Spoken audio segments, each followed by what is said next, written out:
to avoid a runoff. Well, in second place is the ex-World Bank economist and the former finance minister Ashraf Ahmadzai with around 31.5% of the vote. Well, those results will be finalised in mid-May. That'll be followed by a runoff 15 days after that. Well, for more, we can speak now to Hameed Hakimi, who is a lead researcher on Afghanistan at Chatham House. He joins us now from London. Thank you for speaking to us. This is a very lengthy electoral process. Looks like we're going to a runoff. Is there any way that could be avoided, for example, with a power sharing deal?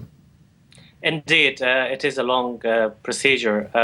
I think from a legal perspective, as far as I understand, the candidates cannot form coalition at this point because if this result is announced as being valid by the Electoral Complaints Commission, the ECC, which is the body that looks at the results after the Independent Electoral Commission, the IEC, then the candidates have to accept that the vote would go to the second round. So I think we are past the point where they can come together in a coalition and avoid the second round.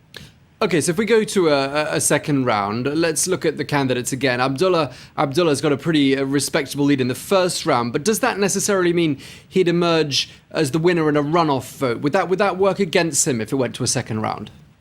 Well, let's remind ourselves we had nearly a dozen candidates standing in the first round, as the observers are aware about it.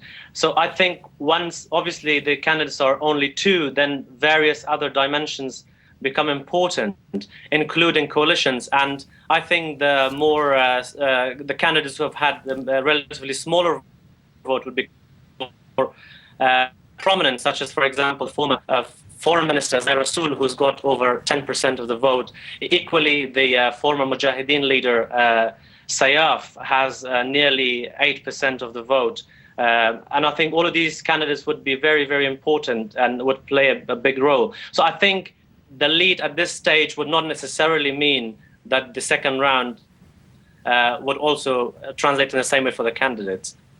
But let's have a closer look at the two men who led in that first round. In very basic terms, the sort of labels that are being attached to these men is that Abdullah is liked by Washington and that Ghani is a great orator and an intellectual. But tell us a little bit more about these two front runners and what you think they could bring to the job. Well, Abdullah has been in Afghanistan for longer than Ashraf Ghani. As you rightly pointed out, Ashraf Ghani is a former academic, a World Bank official, and also I think he's worked for the United Nations briefly. However, they both have considerable experience and engagement in Afghanistan. Abdullah is a former Mujahideen affiliate. He was with the commander Ahmad Shah Massoud for a long time, and that has been part of the legacy that he's been building on post-2001, when he initially, for instance, became the foreign minister. So I think those are the sorts of labels that are put on him. But I think both of these candidates, including the elite in Afghanistan, have demonstrated a higher level of maturity than these labels usually portray them to have. So I'm hopeful that whoever is going to lead would have the appreciation of the significance of these elections, because a lot of future of Afghanistan's realities depend on this particular election. For instance, the bilateral security agreement with the United States, the continuation of support for the military in Afghanistan, the Afghan military and police forces, the reconciliation, the big elephant in the room of the insurgency that is killing many Afghans on weekly and daily basis. All of these are the realities that once the election euphoria is kind of died down and the realities sink in, that the administration, whoever that is to form, will have to deal with. And I think all of the leading candidates appreciate the depth of the issues that they're facing. Some pretty major challenges there in Afghanistan.